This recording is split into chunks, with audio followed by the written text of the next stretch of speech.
Hello and welcome to the official NoN-eSports YouTube channel. I am CadoinkStudios, and today in the bottom right we have the pink Terran player representing Team NoN-eSports. He is NoN-ILoveChiara, and his opponent in the top left as the yellow Protoss player.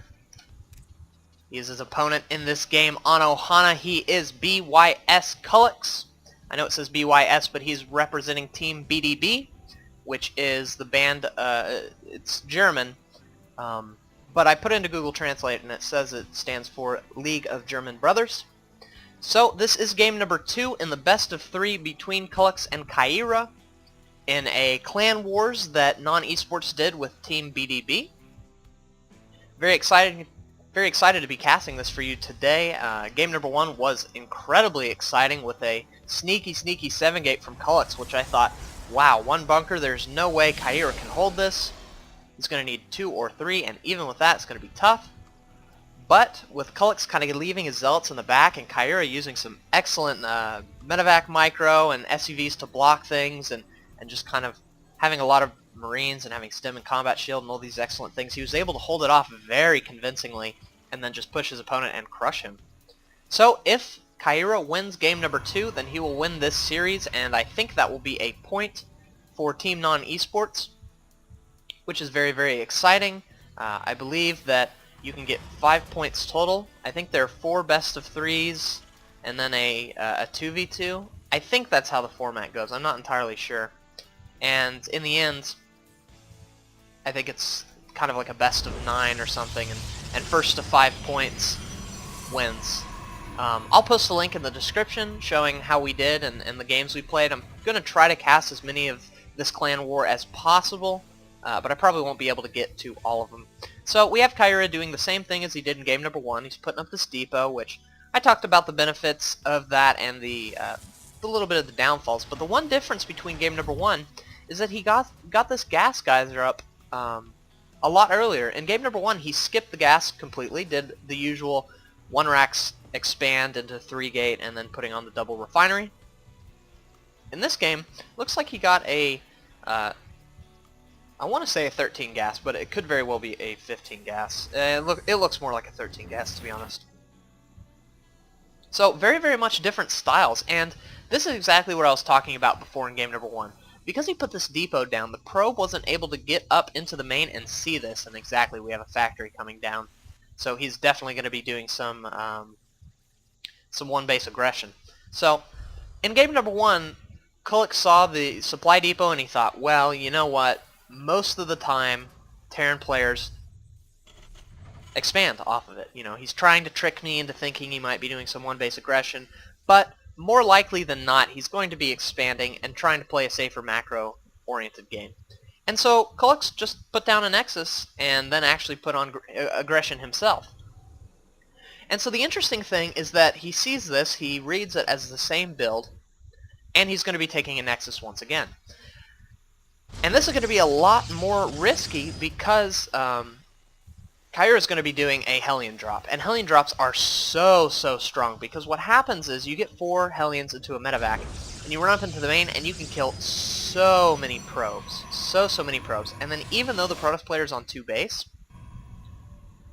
his probe count is going to be a lot weaker, his economy is going to be a lot weaker, and when the Terran player expands and starts adding gateways, or barracks, and these sort of things, he's going to have a very strong economy and a very strong army. So we see the starport going down at this time, continuing to add on Hellions, which is so perfect. That's exactly what you want to be doing.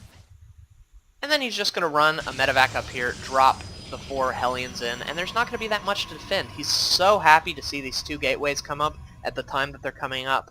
Rather than being a lot earlier, he's happy to see this Nexus here. He knows he can do a lot of damage off this, and there's a huge number of probes as Skullux is putting his chrono boosts into his Nexus. And that's another thing. When you're scouting your Protoss's base, you want to be checking his Nexus.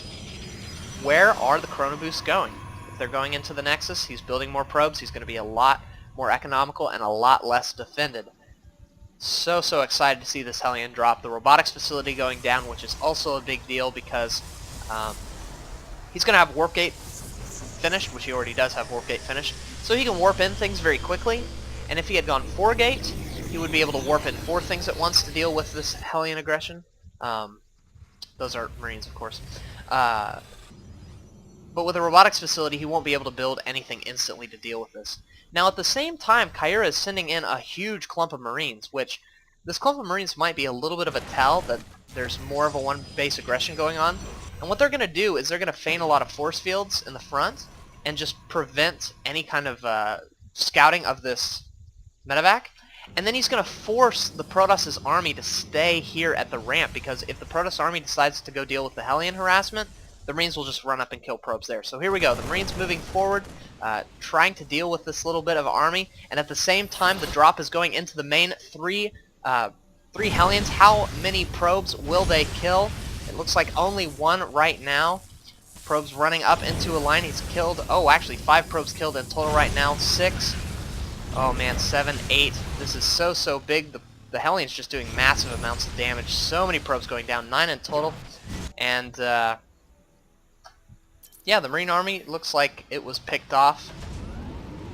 Yeah, so doing a good bit of damage. And so we can see here in the economy tab that Kyra is way ahead. Now, of course, a lot of that is due to mules, but if we see here, it is only 28 probes to 26 SCVs.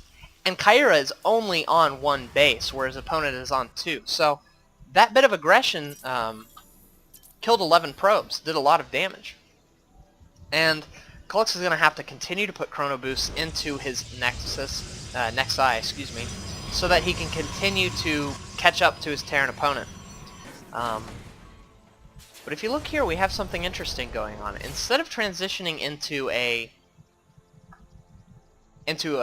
command center, which is what usually happens, Kyra got a Banshee up, and he's getting a second one as well as siege tanks, which is a little bit of an odd build. This is something you don't see in TvP that often.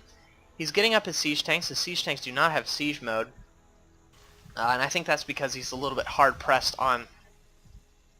Well, he's not too hard-pressed, but more hard-pressed on gas trying to get up Banshees and siege tanks. He's also got 2 barracks, so he's definitely going to be doing some very strong one-base aggression. He sent this Banshee in, but unfortunately these sentries and these stalkers will be able to deal with it. He might be able to take some shots onto the sentries, kill 1 or 2, but no, he's going to have to pull that Banshee out. And at the same time, he's dropping more Hellions into the main. Unfortunately, there are stalkers here to deal with it, but he's going to be able to get a few more probes killed most likely. Looks like, oh man, getting 3 right there, so I'd definitely say that was effective. Continually dropping his opponent's worker supply, if possible, keeping him in his base as he gears up for this strong siege tank Marine aggression. The siege mode is just about done, so he will be pushing out across the map. This medevac does see this zealot, so he's going to be wanting to... Well, he's going to be wanting to deny that scouting, but since this observer has flown over his army, Kyra's hand has kind of been played. Kullux knows exactly what's going on. The one thing in Kullux's favor is that he does have these 2 Immortals, and Immortal's going to be so good against siege tanks, but his army is a little bit spread thin here, or spread out, I should say. So now Kyra is going to have to be a little bit careful. He's going to use the Banshee to try to pick off, hopefully, the Immortals. The tank sieging in a very good position, taking some good hits on the Zealots, while the Banshee moves forward and tries to pick them off as well. Oh, and he's even brought a huge amount of SCV, so this is definitely an all-in play from Kyra. He's going to need to siege that tank line up, which he is doing, preventing Kullux from reinforcing his army or getting back up into his main. He'll have to kill the destructible rocks to do this, and now, oh man, Kyra's just going to move forward, build some bunkers, as well as continue to siege his tanks. He's sending Marines and tanks across the map to reinforce his army, and here comes the army of Kullux moving forward. The siege tanks taking huge hits onto the Zealots. The Zealots finally closing the gap between them and the siege tanks, but I think it's a little bit too late, only killing, well, actually killing 2, which is very good. But now they're only Stalkers and Immortals, and the Marine Army is going to just be able to crush that. These bunkers are even going to be able to finish, and oh man, this is going to be so bad for Kullux. I don't think he can deal with this. More siege tanks coming in. He'll be able to get up this ramp and siege it.